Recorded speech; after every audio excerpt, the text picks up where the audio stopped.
మన ఏబిఎన్ ప్రేక్షకులందరికీ శుభోదయం అండి. మీకు అమిత్ షా గారు మీరు ఇప్పుడే చూపిస్తాను. ఏది ది హిందూ న్యూస్ పేపర్ అండి. ది హిందూ న్యూస్ పేపర్లోనే న్యూస్ రావడం ఏంటంటే, అమిత్ షా గారు గ్యారెంటీ చెప్పారు, సౌత్కి ఎటువంటి తగ్గుదల ఉండదు ప్రో రేటా బేసిస్ మీద అని చెప్పి, డిలిమిటేషన్ మీద.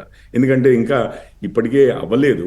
ఏది మనకి ఇప్పుడు 26లో రాజ్యాంగం ప్రకారము 26 తర్వాత 2026 సంవత్సరం తర్వాత జరిగే మొదటి సెన్సస్ ని ఆధారంగా ఒక డిలిమిటేషన్ యాక్ట్ జరుగుతుంది. దాని మీద ఒక డిలిమిటేషన్ కమిషన్ వేస్తారు. ఇదేమి కేంద్ర ప్రభుత్వం కూర్చొని చేసేది కాదు.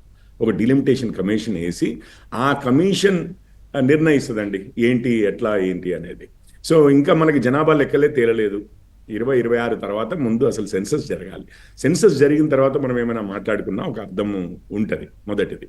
రెండవది ఏమన్నారు అంటే, ఈ విషయం మీద అపోజిషన్ పార్టీలు, ఎస్పెషల్లీ సౌత్ పార్టీలు అంటే ఏమున్నాయండి, ఇప్పుడు డిఎంకే ఉంది, వైఎస్ఆర్సిపి ఉంది, సౌత్ నుంచే కాంగ్రెస్ ఉంది, బీఆర్ఎస్ ఉంది. కాంగ్రెస్ కూడా పూర్తిగా సౌత్కి మాత్రమే లిమిట్ అయిపోయామన్నట్లుగా వారు భావిస్తున్నారు. హిమాచల్ ప్రదేశ్లో ఒకటి ఉంది, కానీ కర్ణాటక, తెలంగాణ తప్పించి ఇంకా మాకు ఎక్కడ పుట్టగతులు లేవు అన్న పరిస్థితిలోకి, ఆలోచనలోకి వాళ్ళు వచ్చేసరికి మేము కూడా సౌత్ పార్టీ అన్నట్లుగా, ఇదేదో south India versus north India.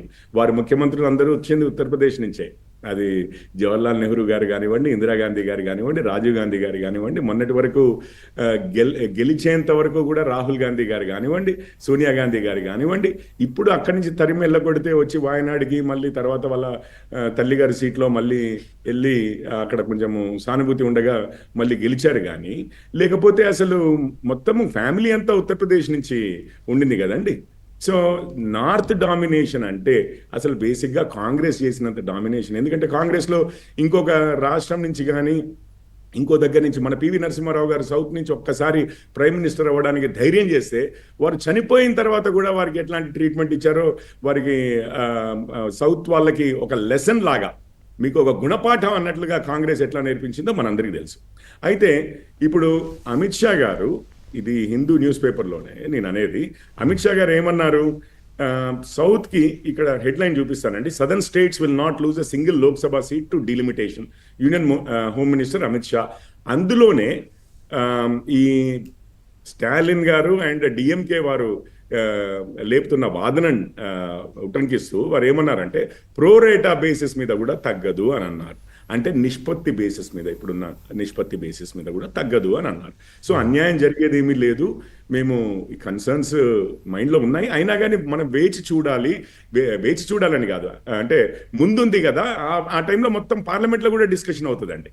అయితే ఈరోజు సెన్సస్ కూడా కాకముందే, ఒక సంవత్సరంన్నర ముందే ఈ పార్టీలన్నీ ఏవైతే ఈరోజు మీటింగ్ పెట్టుకుంటున్నాయో మీరు చూడండి. అంటే జనాభా విషయంలో చాలా క్లియర్ కట్ గా జనాభా నియంత్రణ విషయం అమలు చేశాయి కదా, దక్షిణాది రాష్ట్రాలకు ఎలా అన్యాయం చేస్తారనేది వారు చెప్తున్నమాట. ఇప్పుడు పంజాబ్ ముఖ్యమంత్రి భగవత్ సింగ్ మాన్ గారు ఎందుకు వస్తా అని చెప్పి అట్లీస్ట్ చెప్పినట్లున్నారు.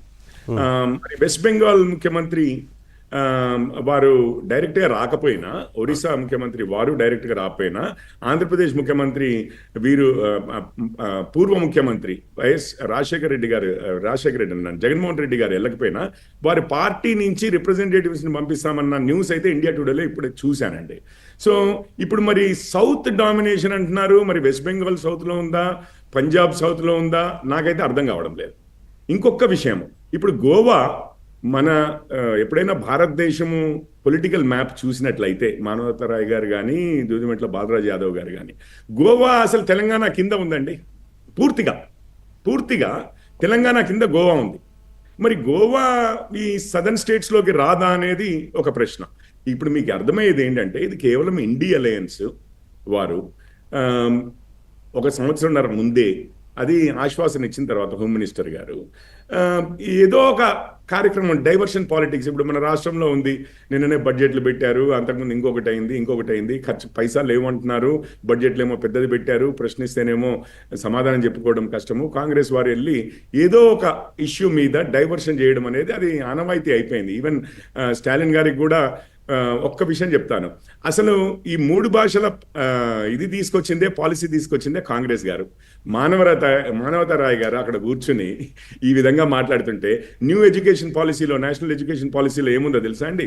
అంతకుముందు ఒకసారి హిందీ తప్పనిసరి అని ఉన్నదానికి తీసుకొచ్చిన వీళ్ళు ఈ రోజు ఏముంది అని అంటే, తమిళనాడు వారు కావాలంటే 3వ భాషగా తెలుగు, మలయాళము, ఎందుకంటే సదర్న్ స్టేట్స్ అంటున్నారు కదా,